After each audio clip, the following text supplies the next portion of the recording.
ये कैसे बोला ये कल बोला देखा समझ ये चले ना घुमा इधर ज्यादा वाली मतलब दीपक डाव बाव वन वन के बैठो या चीज अंदर मुसी जो पना बुझ तो लगा हां कैसे बाबू जो आपने दिया है बस उस आप सुना बोलिए अन्नपूर्णे मैया की जय अबरी कथा है क्या भाई ठीक है लाओ लगा दो एक और बार लगा दो पंडित जी को लगवाया करो आया हमारे सीजन में चलो फिर अपने फिर शादी में रहोगे अपने और शादी तो है ही ना रही अरे हो जाएगी चिंता कर जागो नहीं सीजन चलो आओ कला बंदा कलावा तो बंद गया पंडित जी बंद का और नोरे पिता की साय गोविंदाय नमो नमः चल सब कर गया हां इस तरह लगाओ बहुत लग वाला तो चमकी ना पीछे लगाओ लो लाओ ये लगाइए कि लगाइए जो हाथ पैर में तेरी दिक्कत है वो बाहर उठा दे लगा ये जाए लो यार पंडित बुद्धि भूल गया दही तो ला दूं मैं सही है जाना है कुछ करना है पूरी से सेव आंटी पूरी से क्या दाने ले बेटा दाने लगा भाई दानेदार चलो तो बच्चे भूखे हैं ना बाकी कथा वस्तु चावल और पूरी बन जाए तो आ जाएंगे आप बोली गणेश जी महाराज की जय हो। नारे की अब संग बजाएंगे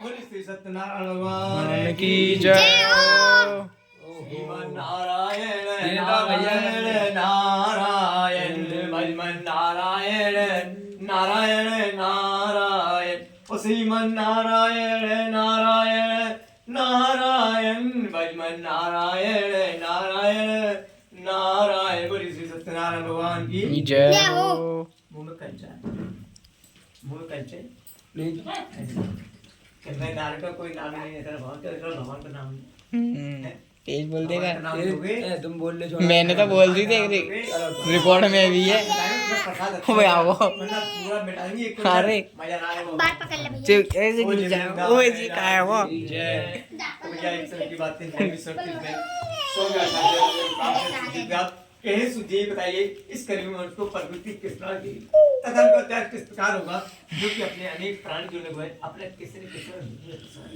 किसी में धन नहीं है तो किसी में संतान नहीं है ऐसा कोई हमें तब बताएं व्रत उपाय बताएं जिसके करने से उनके सब दुखों का निवारण होगा तो सूजी के लिए हे मानो आज आपने मुझसे बहुत अच्छा प्रश्न किया पंडित जी जैसे आज आपने मुझसे प्रश्न करा है ये प्रसाद ढवाओ इसे ढवाओ ओए अखबार डाल खुलाई था रख देना प्रसाद खुलाई ठीक है तो जिस प्रकार आपने मैं इधर की साइड बैठ से प्रश्न किया है तो आज मैं आपको ऐसा एक उत्तर बताऊंगा उपाय बताऊंगा जिसका करने से जीवन रहा है और ऐसे ही एक समय हमारे नारद मुनि ने हमारे विष्णु वंश प्रसव किए थे एक समय की बात है हमारे भैया नारद मुनि हर लोगों में घुमा करते थे जब घुमा करते थे तो उन्होंने सोचा क्यों ना कि मैं मृत्यु लोक में जाऊँ भ्रमण करके जाऊँ देखो वहाँ का रहन सहन किस प्रकार है तथा वहाँ के लोग किस प्रकार का जीवन व्यतीत करते हैं उनके मन में विचार आया और नारद मुनि विष्णु लोक का आपसे और काफी भ्रमण करते हैं एक वृक्ष पेड़ की जगह जाके बैठते हैं और चिंतित हुए दुखी हुए और क्यों हुए उन्होंने आज मैं प्रथम बार मृत्यु लोक में भ्रमण करने आए हूँ मैंने देखा यहाँ के लोग अपने अपने कर्मों से अपने दुख झेलने किसी में धन नहीं किसी में संतान नहीं है ऐसा कोई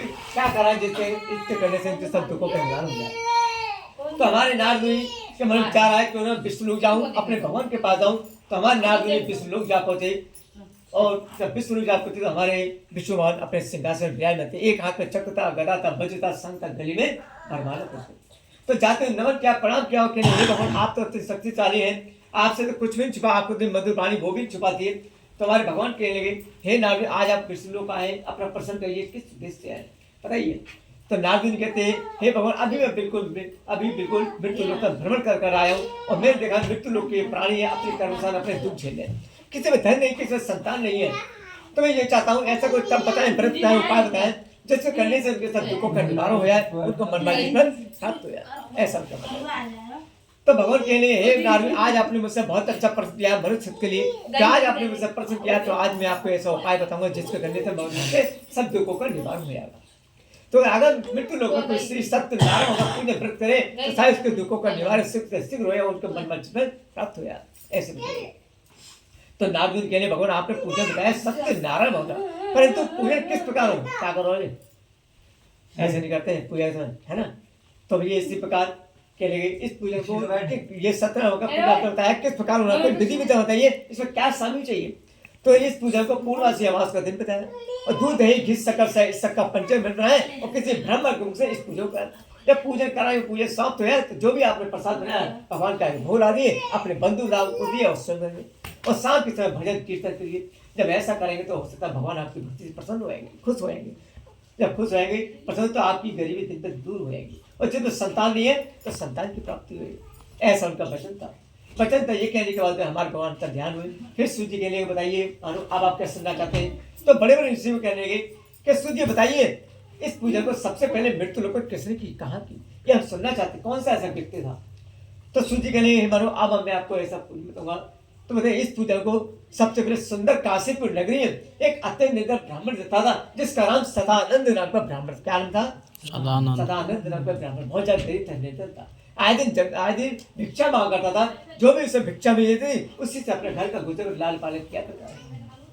तो क्या करता था, तो भैया कुछ समय ऐसा हुआ उसकी गरीबी दिन प्रतिदिन बढ़ती चली गई। जब भिक्षा मांग लेके जाता था तो कभी उसे कुछ मिलता था, कभी नहीं मिलता था। तो बड़ा दुखी प्रथम बार गए कुछ, दूसरे दिन गए कुछ, तीसरे दिन भी कुछ, चौथे दिन गए तो चौथे दिन भी उन्हें इनका दान नहीं मिला। बड़े दुखी हो परेशान हुए, अपने घर आए देखा बच्चे भूखे प्यासे बेचे, तो अपने बच्चे भैया देखा तो उन्होंने कहा 5वां दिन है, 5वां दिन फिर मैं भिक्षा मांगने के लिए जाऊंगा, अगर मुझे कल भिक्षा में कुछ अनाज प्राप्त होगा अन्यथा जब ही लौट कर आऊंगा, वरना नहीं आऊंगा, सीधे अपने प्राण गंगा में आदि दे दूंगा, ऐसा उन्हें समझ। तो ब्राह्मण सुबह 5 बजे फिर भिक्षा मांगने के लिए गए। तो जिस दिन घर पे गए तो किसी ने अपने दरवाजे बंद किए, किसी ने अपने बाहर बना दिए। तो ब्राह्मण ने कहा मुझे सीधे गंगा पहुंचे अपने आत्महत्या करने के लिए। जब आत्महत्या करने को लिए तो गंगा जी बहुत ज्यादा दुखी परेशान हो, कहेंगे आज तो एक गरीब ब्राह्मण अपने भूख प्यास से निवृत्त होकर अपने प्राण मेरे जल में देने आया और क्या होया अनंत में पाप गया। तो उसी समय हमारी गंगा मैया ने विश्वास से हाथ जोड़ा निवेदन किया और हे भगवान आज आप मुझे पापन होने से बचाइए वरना मेरे पर कलंक लग जाएगा। एक गरीब ब्राह्मण भूख प्यास से निवृत्त होकर अपने प्राण देने मेरे जल में आया, तो कुछ ऐसा उपाय करें। तो हमारे भगवान ने अपने बूढ़े ब्राह्मण को डाल दिया और सतानंद ब्राह्मण प्रकट हुए। जब प्रकट हुए वो कहले हे ब्राह्मण देव बताइए आप नित्य दुख क्यों हो, आपने आपने अपना आप नित्य दुख क्यों हो, अपना दुख पुस्तक में सुनना चाहता हूँ, परंतु आत्महत्या मत करिए, आत्महत्या करना पाप होता है। तो आप भी मतलब क्या कर पाएंगे, आप तो कोई बुजुर्ग लाचार है, नहीं आप भी बताइए तो हो सकता है मैं आपको कोई उपाय बताऊँ, क्या बताऊँ आपको उपाय बताऊँ। तो चलिए मैं गरीब ब्राह्मण आज भिक्षा मांगता हूँ, उसी भिक्षा से अपने घर का गुजर लाल पालन क्या करूँ, परंतु आज मैं 5 दिन तक भिक्षा में मुझे 1 घंटे दान नहीं रहा और मेरे बच्चे घर पर भूख या प्यासे तड़प बेचे रहे, मुझे उनका दुख देखना नहीं चाहता। अगर आपके पास में ऐसा कोई उपाय है जिससे मेरे बच्चों को 2 वक्त की रोटी मिल जाए तो बताइए मैं आपके शरण में हूँ। तो श्रेष्ठ ब्राह्मण बताने लगे कि आप एक कार्य करें ब्राह्मण देव, आप 17 का पूजन व्रत कर लिए, आपकी मनोकामना पूर्ण रहेगी, आपकी गरीबी दूर हो जाएगी। तो मुझे बताइए ब्राह्मण देव ये पूजा किस प्रकार होनी है तथा इसमें क्या क्या शामिल चाहिए और किस जरूरी है। तो कह रहे पूर्णवासी अमावस का दिन हो, सत्यनारायण का पूजन पूर्णवासी अमावस का दिन हो, दूध दही घी शक्कर शहद इस सब का पंचामृत और आटे का सवाई धूल इसका प्रसाद बनाए। तो भैया जानते पंचामृत किसको बोलते हैं, किसको कहते हैं, किसे कहते हैं, दूध दही घी शक्कर शहद ये तीनों पड़ जाता है तो इसमें पंचामृत। एक होता है आटे का सवाई चूर्ण, उससे क्या कहते हैं हम, जैसे कोई कहता है कसार कह देता है, कोई पंजीरी बोलता है जैसे भरा हुआ आता, तो इसका प्रसाद बनाए और ब्राह्मण के मुख से इस पूजा को कराइए। जब पूजा समाप्त हो जाए तो प्रसाद का भगवान का भोग लगाए, अपने बंधु बांधव को दे और स्वयं घर लें और शाम के समय भगवान का ध्यान कीजिए, सुन कीजिए, नारायण को जाप करिए, हो सकता है भगवान आपकी भक्ति से प्रसन्न और खुश हो जाए। ऐसा सब था। ये कहने के बाद में हमारे भगवान अंतर ध्यान हुए। जब ब्राह्मण देव अब चलने लगे तो भगवान के पास से कुछ उनकी झोली भर चुकी थी, कुछ अनाज प्राप्त हुआ। उन्होंने अभी तो मैंने भगवान के पूजन के बारे में सोचा है, सिर्फ सोचा मैंने विचार किया है, तो भगवान को ये अनाज जितना दे दिया, अगर मैं इस पूजन को करूँगा तो कितना भी फल प्राप्त होगा। तो ब्राह्मण देव अपने घर पर बच्चों का लाल पालन किया और जब बिस्तर पर शयन करने गए तो रात को निंद्रा नहीं है, सुबह जल्द उठे और अपने धर्म लोगने में निकल पड़े। तो भगवान के पास उनकी झोली अच्छी खासी भर चुकी थी। जब अच्छी खासी भर चुकी थी तो कुछ अनाज बेचते थे, भगवान का पूजन के शामिल के अपने घर पर आए और भगवान का पूजन पूरे मन और तन के साथ में किया। तो खुद जब किया तो भगवान का पूजन साफ, तो प्रसाद तो भोला अपने बंधु बांधव को दिया। जब बंधु बांधव को दिया तो कुछ समय में फिर उसके बाद में शाम की तरफ भगवान का भजन कीर्तन कर ले, और कुछ समय में ऐसा चलता तो भगवान की कृपा से उनकी गरीबी दिन पे दिन दूर होने लगी। जब दूर होने लगी तो उन्होंने संकल्प कर लिया कि भगवान आज आपने मेरी गरीबी दूर करी है, तो क्यों ना मैं भी संकल्प करूं कि हर पूर्णमासी अमावस में आपका नाम में अवश्य लिया करूँ। तो हर पूर्णमासी अमावस में पूजन किया करते थे ब्राह्मण जी। और जब बुजुर्ग हुए, उनका अंतिम समय आ गया, तो काम कुछ सीधे बिल्कुल बोले, बोली श्री सत्यनारायण भगवान की जय हो। तो भैया फिर समय की बातें सूर्य जी ने बताइए महाराज, अब आप क्या सुनना चाहते हैं? मैंने आपको बता दिया। जो हम ये चाहते हैं इस ब्राह्मण के मुख से और किस किसने पूजन को लाया। तो फिर कह रहे सूर्य जी कह रहे कि इस पूजन को फिर एक लकड़हारे का। किस प्रकार? एक समय एक लकड़हारा बहुत गरीब था, निर्धन था, आए दिन जंगल जाया करता था, और जो उससे लकड़ियां मिल जाती थी उसी को बेचता था, गट्ठा बनाया, सर पे रख के बोझ आगे चल दिया, उसे बेच देता, उससे अपने बच्चों का लाल पर अपना लाल पर करे। तो ऐसे चलता, तो एक दिन ऐसे वो लकड़हारा अपने घर से निकलता, जंगल पहुंचता, काफी दोपहर हो चुकी थी, लकड़ियां मिली, गट्ठा बनाया, सर पर बोझ रखकर चल दिया। तो उसे बहुत ज्यादा भूख और प्यास लगती है, उसे कोई कुआं मिले, कोई नदी मिले, कोई वृक्ष मिला फल का, ताकि अपने भूख और प्यास बुझा, ना तो कोई कुआं मिला, कोई नदी मिली। चलता गया, चलते गए, उसे क्या मिले? ब्राह्मण का घर है, जहाँ पे ब्राह्मण देव अपने चौकी से है, मंडप से है, भगवान का पूजन सुंदर ध्यान करते। जब पूजन के बाद प्रसाद बाहर बैठते रहता, जिसे आप पूजन कर ले प्रसाद बने, ऐसे प्रसाद वितरण होता। तो लकड़हारे ने प्रसाद लिया और कह हे ब्राह्मण देव, ये किस देव की पूजन तथा इसका क्या फल प्राप्त होगा? और ये आटे का प्रसाद तो परसों बाद देगा। तो अगर ये श्री सत्यनारायण का पूजन करते हैं, जो प्राणी इस पूजन को कराता है और प्रसाद ग्रहण करता है, उसकी सब मनोकामना पूर्ण होती है। जिसमें धन है तो धन की पूर्ति करते हैं, और संतान है संतान की पूर्ति पूरी करते हैं भगवान। ऐसा मनोरथ फल प्राप्त सदन का पूजन है। तो मुझे बताइए ब्राह्मण देव, इस पूजन को मैं भी कराना चाहता हूँ, बताइए कैसे होनी पूजन? तो बताया इस पूजन को पूर्णमासी अमावस के दिन कराए, दूध दही घी शक्कर पट्टन, और आप भगवान का किसी ब्राह्मण के मुझे पूजन कराइए, ऐसा कराइए, हो सकता है भगवान आपकी मनोकामना पूर्ण करे। तो लगा ये सब सुना, अपने घर पर जा, भोजन पान किया, बिस्तर पर साइन करने के लिए, तब परंतु उसे रात में निद्रा नहीं आई, उसे बेचैनी थी। वो सूर्य कब सुबह जल्दी हो और कब मैं अपना व्यापार करने जाऊँ, और कल मुझे व्यापार में जो भी कोई धन प्राप्त होगा उसी से पहले भगवान का पूजन का सुमरण अवश्य करूँगा, पूजन समय करूँगा। तो लकड़हारे मन में सोचा, लकड़हारा सुबह जल्दी उठा और धनबाद लोगों की नगरी निकल पड़ा। तो भैया धनबाद लोगों की नगरी में निकल पड़ता है। तो भगवान की कृपा से उनकी लकड़ियाँ उससे सबकी सब बिक चुकी थी। क्यों बिकी थी? क्योंकि पहले थी साधारण लकड़ियाँ, उसकी बन गई चंदन की लकड़ियाँ, क्योंकि उसने भगवान का प्रसाद ग्रहण किया था, सेवन किया था। और कहते हैं भैया प्रसाद कहीं भी बट रहा हो तो आप ले लीजिए, अगर आपके मन में नहीं है खाने का खाइए, पर मत खाइए, परंतु ले लो आप। अगर नहीं रहो तो किसका अपमान करोगे मालूम हो? वो इनका कर दोगे। वो आपने व्यक्ति का अपमान नहीं करा, आपने इनका अपमान किया कि प्रसाद तेरा है, किसका? भगवान का है, कि प्रसाद ले लिया। तो इसी प्रकार उसने प्रसाद ग्रहण किया, सेवन किया। तो भगवान ने उसकी ऐसी कि लकड़ियाँ सब चौगना धरता था, चंदन की लकड़ी। तो कुछ जागरा उसने भगवान का ना तो कोई लोभ आया और कोई लालच आई। जब लोभ लालच आई तो भगवान के पूजन की शादी के लिए अपने घर पर आया और ब्राह्मण के मुख से इस पूजन कराया पूरी विधि के साथ। जब भगवान का पूजन समाप्त हुआ, प्रसाद का भोला अपने बंधु बांधव को दिया और स्वयं ग्रहण कर लिया और शांति से भजन कीर्तन करने लगा। जब भजन कीर्तन करने लगा तो कुछ समय देखा तो उसकी गरीबी दिन पे दिन दूर होने लगी। जब दूर होने लगी तो उसे बोल लिया, और जब बुजुर्ग हुआ उसका अंतिम समय आ गया, मृत्यु हुई, तो कहाँ पहुँच गए? सीधे बैकुंठ गया। बोली श्री सत्यनारायण भगवान की जय हो।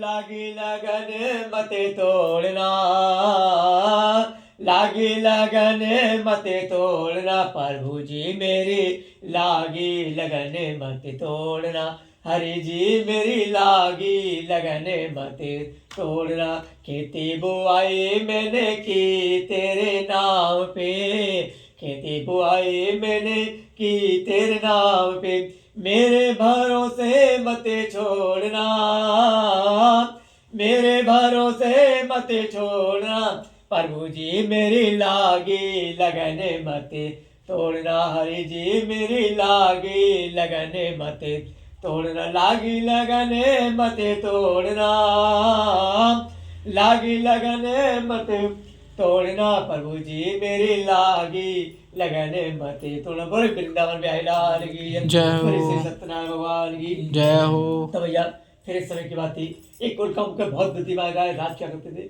बहुत जो जितेंद्र थे आए दिन देव स्थान पर जाया करते थे और क्या करते थे, दान किया करते थे। और क्यों करते थे दान मालूम है? क्योंकि उनके पास कोई संतान नहीं थी। उनको किसी ने बताया था राजन आप सत्यनारायण का पूजन कर लिए, हो सकता है आपके कोई संतान है। तो और राजन की पत्नी बहुत ज्यादा सुंदर थी, सती साबित वाली थी। जैसे जब इनका विवाह होगा ना बहुत सुंदर आएगी, जैसे ये देख ले बहुत सुंदर आएगी। तो इसी प्रकार सुंदर थी, सती साबित वाली थी। और इनको बहुत माने करेगी, ड्रम में निकाल के ड्रम में निकाल के फेंकेंगे, इनको डर है ना। ये बात सत्य हुई तो सबसे पहले पंडित जी को ही बुलाऊंगा। ड्रम में नहीं काट के बैठेगी, काटेगी, इनसे बहुत प्रेम करेगी। मारेगी मैं ड्रम में बैठा के, है ना, बहुत प्रेम करेगी, है ना। तो वो कहीं ऐसा ये रहो कि मन में भैया ये उल्टा कर दे। तो भैया इसी प्रकार उनका मुख्य राजा बहुत बुद्धिमान राजा थे, बहुत ज्यादा जितेंद्र थे। आज देव स्थान पे जाकर दान करते थे, उनके संतान नहीं थी। तो संतान प्राप्ति लिए सत्यनारायण भगवान पूजा व्रत कराते। कहाँ पर भैया? भद्रशिला नदी के तट। ये चौकी से मंडप से भगवान का पूजन चल रहा था। इतने भैया एक भैया अपना व्यापार करके खूब सारा धन जुटाकर अपने नगर जा रहा था। तो उसने सोचा कि तेरा विश्राम आराम कर लूं। विश्राम आराम करने के लिए उतरा तो देखा राजन ये क्या कर रहे हैं, पूरे भक्ति भाव से चौकी से मंडप से पहुंचे। बोले हे राजन ये भक्ति भाव से क्या कर रहे हैं तथा क्या फल करता है? वही कौन सा प्रसाद है? तो बोले सत्यनारायण का पूजन है, व्रत है, और जो भी प्राणी इसकी पूजन करता है उसकी संभवना पूर्ण हो जाती है। जिसका संतान ने संतान की प्राप्ति थी, धन ने तो धन की प्राप्ति थी। तो मेरे पास तो भगवान का दिया सब कुछ है, परंतु मेरे पास संतान नहीं है। तो संतान प्राप्ति के लिए मैं सत्यनारायण भगवान पूजा व्रत करा रहा हूँ।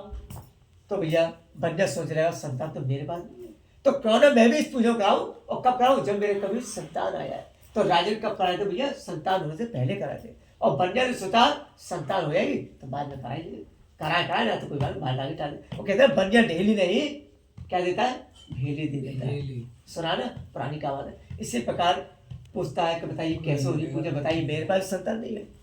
तो पूरी विधि विधान पूछा, अपने घर पहुंचा। ये वचन अपनी पत्नी लीलावती कहा बढ़िया है कि आज मैं व्यापार करके लौट कर आया था तो मैंने देखा कि उनका मुख्य राजा सत्यनारायण का पूजा व्रत कराने संतान कर। तो क्यों ना आज हम लीलावती संकल्प कर ले, जब हमारी कोई संतान होगी तो हम सत्यनारायण का पूजा अवश्य कराएंगे। तो लीलावती बड़ी प्रसन्न होती, खुश होती है, अपने आनंद गृह में पहुंचती है। और भगवान की कृपा से लीलावती गर्भवती हो जाती है और 10वें महीने में सुंदर कन्या को जन्म दिया जिसका नाम कलावती पड़ा। जब कलावती का जन्म हुआ तो लीलावती अपने मीठे शब्दों सुनने जाती है, हे स्वामी प्रियनाथ मैं आपसे कुछ पसंद करना चाहती हूँ। तो बताइए क्या चाहते हैं? आपने कहा जब हमारी कोई संतान होगी तो हम सत्यनारायण का पूजा व्रत कराएंगे, ऐसा सब था। तो वो समय आ चुका, हमारी बेटी हो चुकी और कलावती का जन्म हो चुका है, तो क्यों ना अब हम सत्यनारायण का पूजा व्रत कराएंगे। तो बंजा कह लेगा देखो अभी मेरे पास फुर्सत नहीं है, अभी मैं अपने व्यापार करने के लिए आया हूँ, और जब व्यापार से लौट के आऊंगा तो मेरी बेटी तब बड़ी हो जाएगी, संज्ञान हो जाएगी, और विवाह के बाद में इस पूजा को अवश्य करूँगा, ऐसा वचन था। तो भैया व्यापारी व्यापार करने के लिए पहुंचता है। कई सालों लौट कर आया तो क्या देखा उसकी बेटी बड़ी बड़ी बेटियों के साथ में संज्ञान खेलती थी। जब खेलने थी तो उसने देखा मेरी बेटी बड़ी हो गई, संज्ञान हो गई, क्यों ना इसके हाथ पीले करूं, इसका विवाह रखाऊं, इसको तो अपने दूतों से कह जाओ मेरी बेटी के लिए अच्छा वर ढूंढ के लाओ, मैं इसके शादी विवाह कराना चाहता हूँ। तो दूध पहुंचते कोई पूरा कोई उत्तर कोई दक्षिण चारों दिशाओं पहुंचे। तो एक दूध पहुंचता पूरब की तरफ कांचन बनेगा, और वहां पे एक सेठ भैया कुछ अच्छा देखा, सुंदर देखा। तो ये बच्चा अपने सेठ जी कहा कि सेठ जी आपकी पुत्री कलावती के लिए बहुत अच्छा वर है, योग है, आप जाइए बातचीत करिए, सादा बातचीत बन जाएगी। तो व्यापारी कांचनपुर नगर देखा वाला अच्छा लगा, पुत्र बातचीत बनी, दिन गाय चढ़ा और विवाह किया, धूमधाम से विवाह किया। जब धूमधाम से विवाह किया तो फिर लीलावती कहती है स्वामी आपने कहा था जब हमारे कोई संतान सत्यनारायण का पूजन कराएंगे, तो हमारे संतान हुई, पुत्री का जन्म हुआ, आपसे हमने कहा तो आपने कहा अभी नहीं, अभी मैं व्यापार करने के लिए आऊँ। जब बेटी का विवाह हो जब करा दिया, तो अब तो बेटी का विवाह हो चुका, अब तो जाइए किसी ब्राह्मण को बुलाइए और सत्यनारायण का पूजन व्रत करा लीजिए। तो फिर वो सब क्या थे, तो अब मेरे पे बहुत ज्यादा कर्जा हो चुका है। फिर बनिया झूठ बोला कि अपनी पत्नी अब मेरे पे कर्जा हो चुका है, अब तो कर्ज से मैं इस पूजन कराऊंगी। तो ऐसा झूठा भगवान कहते जा तुझे बहुत ज्यादा दरिद्र दुख प्राप्त होगा, तू मेरी पूजा जब कराएगा जब मैं तुझे कठोर कारागार में डालूंगा, तेरे परिवार को मैं भीख मंगवा दूंगा, तेरे भी चोरी करूंगा, ऐसा भरता। तो व्यापारी अपने दामाद को लेकर रतन सारपुर नगर पड़ता है व्यापार करने के लिए, और जब व्यापार करते रतन सारपुर नगर व्यापार किया, धन जुटाया। धन जुटाने के बाद में फिर अपने दामाद से दूत तो सीखता, चलो अपने नगर चलते हैं। तो भगवान कहते तू अभी ये नगर अपने नहीं जाएगा। तो भगवान की माया से दो चोरों ने राजा चंद को तो धन चुराया और वहां से भाग रहे थे। जब वहां से भाग रहे थे तो राज्य के सिपाही बाहर पहरा दे, उन्होंने देखा आज तो राजा ने चोरी डकैती कुछ हुई। उनका पीछा किया और वो साधन बेसबरी को नौका में छुपा दिया और वहां से अंतर हुए। और उन दोनों बंदियों को बैठा हुआ देख सैनिकों ने चोर समझा और धन बरामद किया। उन दोनों को बंदी बनाकर राज के समीप पर और राजा के लिए बताइए ये दोनों कौन है। तो राजा से कहा उनके कि राजा आज उन्होंने राज में चोरी डकैती करी है, बताइए इनके साथ क्या करना है। तो राजा के करना क्या है, इन्हें जाओ कठोर कारागार में डाल दिया। तो उन दोनों को कठोर कारागार में डाल दिया। उधर भैया कठोर कारागार में डाला, बहुत ज्यादा दुखी परेशान कर रहे। उधर लीलावती कलावती हमें भैया चोरी डकैती कर रहा। जब चोरी डकैती पड़ गई तो घर में कोई कमाने वाला था नहीं, तो क्या लो बता रही भैया भिक्षा मांगने की तो बताई। भैया भिक्षा मांगती, 4 घर भिक्षा मांगती अपने आप। तो ऐसे ऐसा हुआ लीलावती कलावती भिक्षा मांगने के लिए अपने घर से बाहर निकलती है। तो लीलावती 4 घर भिक्षा मांगा अपने घर पर आ गई, परंतु कलावती नहीं आई। जब उनकी बेटी कलावती आई तो लीलावती दुखी थी बताई। वो कहीं कलावती तो मुझसे पहले ही आई थी, आज मुझसे पहले और अभी तो इतना साल हो गया ऐसे बेटी। तो बहुत ज्यादा दुखी थी, परेशान थी। वो कहते हैं भैया बेटा बेटी में लोग कहते हैं फर्क नहीं है, फर्क है और फर्क नहीं है। कहाँ भी फर्क नहीं है मालूम है भैया, नौकरी में पढ़ाई में लिखाई में तुमसे टॉप कर रही है, परंतु बेटियां रात में अकेली कहीं नहीं आ जा सकती हैं, चल जाएंगी नहीं आ पाती। सिर्फ यही फर्क है, वरना तो सब कुछ, वरना टॉप करती है चीज। तो इसी प्रकार कलावती की चिंता थी। ले कलावती काफी रात में अपने घर पहुंचती, लीलावती डांटती धमकाती और कहती बेटी तू अभी तक कहाँ थी, तथा तेरे मन में क्या है, जो भी तेरे मन में है तुम इससे स्पष्ट उसका वो सुनना चाहती। तो कलावती कहती माँ आपको मेरे पर आरोप न लगाए, मैं तो ब्राह्मण क्या सत्य का पूजा व्रत चल रहा था सोचकर आई हूँ और प्रसाद घर क्या है, प्रसाद देखिए आपके लिए भी लाई हूँ। तो लीलावती बड़ी खुश होती है और कहती है कि मेरे पति ने भी सत्यनारायण का पूजन का आवाज्ञा किया, झूठ तो ऐसा था। तो कहती है भगवान आप हमारा अपराध क्षमा करें, मैं जानती हूँ मेरे पति ने आपके पूजन की आवाज्ञा की और आपकी पूजन को मैं पूरी विधि के साथ में करूंगी, बस मैं ये चाहती हूँ कि मेरे पति और दामाद घर पर शीघ्र शीघ्र चले। तो उसी समय हमारे भगवान ने राजचंद्र को सपना दिया और के लिए हे राजन तूने दोनों में बेस्ट प्लेयर का बंदी बनाया, उन्होंने 3 चोरी डकैती नहीं करी है, वो दोनों निर्दोष है, उन दोनों का सुबह प्रातः छोड़ दे और जितना भी तूने धन लिया उनसे दूसरा धन देकर विदा करना। तो ऐसा सब था। तो भैया कहने व्यवहार करता है। तो राजन सुबह जल्दी उठा, ये वचन पूरे महल में सुनाया और कहते उन दोनों बंदियों को शीघ्र शीघ्र लाया गया। तो उन दोनों को बंदियों को शीघ्र बुलाया गया और बंदियां ऐसे डर रहे थे कि जैसे आज के ही फांसी का आदेश हो गया, ऐसा वचन था। ऐसा सोचते थे। तो राजा कहते हैं आप डरिए मत, घबराइए मत, आज से आप दोनों आजाद हैं। और जितना भी राजा ने धन लिया था उससे दूना धन दिया, उन्हें विदा किया। जब उनको विदा किया तो दोनों चलने की तैयारी करते, अपनी नौका को सजा लेते। तो हमारे भगवान कहते अभी तेरी परीक्षा एक बार और लूंगा, अभी तो तू सुधरा या नहीं सुधरा। तो हमारे भगवान ने कहा पीले वस्त्रों में डांडी महाराज का उद्धार किया और उसके साथ प्रकट हुए और कहले हे पंजा तुम्हारी नौका में क्या माल भरा है, ऐसा बहुत है जो मेरी नौका में तो घास बेल पत्र कैसे लेने का बजाय चुराने का अच्छा है। भगवान कहते तथास्तु, तुम जैसे करो वैसा वैसा हो, तुम्हारी वाणी सत्य हो, ऐसा बताता। तो भैया कहने के बाद हमारे भगवान समुद्र किनारे बैठते हैं और कुछ समय देखा तो बन्या की नाव हल्की होगी और ऊंची उठने लगी। जब ऊंची उठने लगी तो बन्या सोचने लगा कि मेरी नाव हल्की कैसे हो रही है और ऊंची कैसे उठ रही है, तो ऊंची कैसे उठ रही है, ऐसा सोचा। तो बन्या ने अपने नौका अपने पास में क्या खोल के देखा तो क्या हुआ, तो हाथ बेल पकड़ा। तो बन्या रोने लगा, बिना जमी के बेहोश हो गया। कुछ समय उठा तो अपने सर पे हाथ रख के रोने लगा। तो उनके दामाद के साथ क्यों रो रहे बताइए, तो क्या बताया जो हमने धन कमाया था सब हाथों बेल पत्र हो चुका है, कैसे हो गई फिर ऐसा। तो उनके दावत के लिए आपने डांडीवार से झूठ बोला था कि हमारी नाम में हाथों बेल पत्र, कहीं ऐसा नहीं उन्होंने कहा। फिर करना क्या चाहिए, तो दोनों डांडीवार के स्वर में आते हैं और कहते हैं हे डांडी महाराज हमने आपसे झूठ बोला था, असत्य भ्रम बोला था, हमारी नौका में सोना चांदी था, आपने उसे घास धूप बना दिया। तो डांडी महाराज कह रहे ना तो देखो मैं तुम्हारी नौकर के पास में गया था और ना ही ने स्पर्श किया है, स्पर्श किसको कहते हैं स्पर्श किया, ना ही ने देखा, तो मैंने कहाँ से बना दिया बताइए आप। जो नहीं आप कोई महापुरुष है, आप कोई महापुरुष है, आप अपने रूप में आइए हमें दर्शन दे दीजिए। तो भगवान ने अपने डांडी महाराज के रूप में विष्णु भगवान ने अपने दर्शन दिए। जब दर्शन दिए तो बनिया उन्हीं के चरणों में गिर पड़ा और कहते हे डांडी हे भगवान हमने आपकी करा। तो इसी में फिर डांडी महाराज से सब थे, भगवान के तू बार बार मेरी पूजा से बेवकूफ होता है, तेरे पे आज तेरे संतान नहीं, संतान मांगी संतान दी, तेरी बेटी का विवाह हुआ पर तू पूजन करा, तू जेल गया तब भी तू झूठ बोलना नहीं बच सकता। तो भैया कहते हैं ना भगवान ने कहा चलो ठीक है तथा तू भगवान ने कहा को फुलवा सोना चांदी फुलवा। तो कहते हैं ना हर पेड़ों में आपको गांठ मिल जाएगी, परंतु एक पेड़ ऐसा है जिसमें आपको गांठ कभी नहीं मिलेगी। कौन सा ऐसा पेड़ है जिसमें गांठ नहीं होती है? यही ऐसा पेड़ है जो केले पड़े तब गांठ हो। बहुत सीधे हैं, और इससे भी सीधे हमारे कौन है? भोले बाबा। कहते हैं ना भोले बाबा रूट मत जाना, हमें आता नहीं है कहते ना। तो इसी प्रकार जहाँ भगवान ने हमारे तथागत को सोना चांदी बन गया, तो बन जाने भगवान का पूजन किया, मंगलाचार किया, अपने नगर की जो है आगे चल दिए। जब चलते गए नगर पहुंचते हैं तो अपने दूध को बुला लिया कि जाओ घर पे खबर दो, सेठ जी उनके दावत नगर के सही बात है। ऐसा सत्ता तो उनका दूध पहुंचता है, सेठ भाई के घर पहुंचा तो लीलावती कलावती चौकी से मंडल से भगवान का पूजन सुबह ध्यान चल रहा था। जब पूजन सुबह ध्यान चला था तो इतने बंजा के दूध आया, आपके आने से आप जाके दर्शन करिए। तो लीलावती की पूजा तो पूर्ण होती थी, परंतु कलावती पूजन अधूरी रहती। तो कलावती कहती है, लीलावती कहती है कि बेटी मेरी पूजा पूर्ण हो चुकी और मैं अपने पति के दर्शन करने के लिए आया, और तू भी अपनी पूजा पूर्ण कर लेना और प्रसाद ग्रहण करना और शीघ्र अपने पति के दर्शन करने के लिए आया। परंतु कलावती ने अपनी माँ की बात नहीं मानती, वो भी भगवान का पूजा अधूरी होती है, अपने पति के दर्शन करने के लिए, तो पति के दर्शन करने के लिए आती है। तो भगवान क्या करते हैं, उसके पति को समुद्र में हो जाती है, रोती विलाप करती है। जब रोती विलाप करती है और जमीन पे अगर बेहोश होती है तो बंदे कहने भगवान अब मुझसे क्या अपराध हुआ, आपने मेरी बेटी का आपने सब चीजें। तो ऊपर से आकाशवाणी होती है और कहते हैं भगवान कहते हैं तेरी बेटी मेरी पूजा की अवज्ञा कर रही है, अगर ये बाप से घर जाए और प्रसाद ग्रहण कर ले तो शायद इसका पति इसके सामने अवश्य आया। तो कलावती को सिमरती है, अपने घर पहुंचती है, भगवान का पूजन करती है, प्रसाद ग्रहण करती है, पीछे मुड़ के देखती तो अपने पति के दर्शन करती है।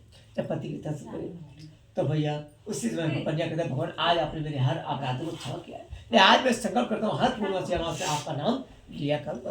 तो इस पूजा को सुमरन ध्यान किया करता था पूर्णमासी अमावस में, और जब बुजुर्ग हुआ उनका अंतिम समय अगर बन जाएगा तो कहाँ हो गए? सीधे बैकुंठ। बोलिए श्री सत्यनारायण भगवान की जय।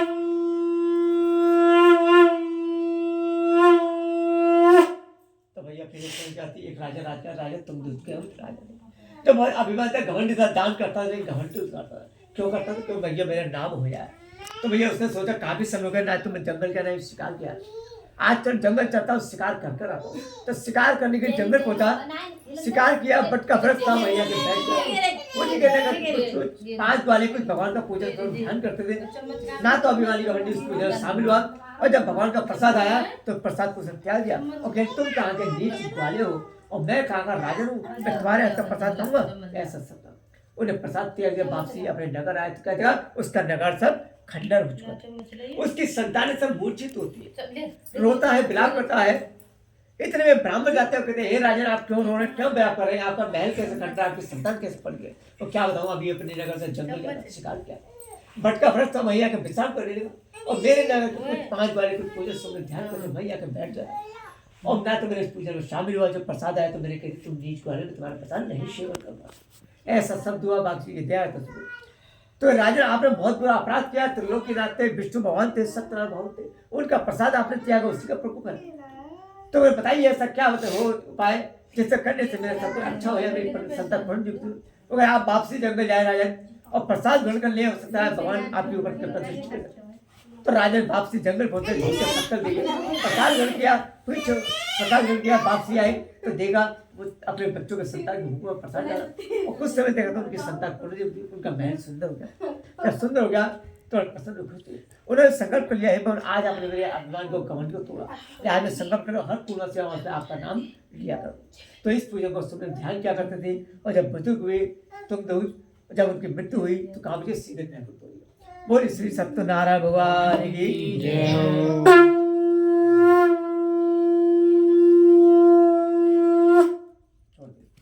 बोलिए वृंदावन की जय। कढ़ाई मंगा लीजिए या हवन कुंड मंगाइए। कढ़ाई तो जी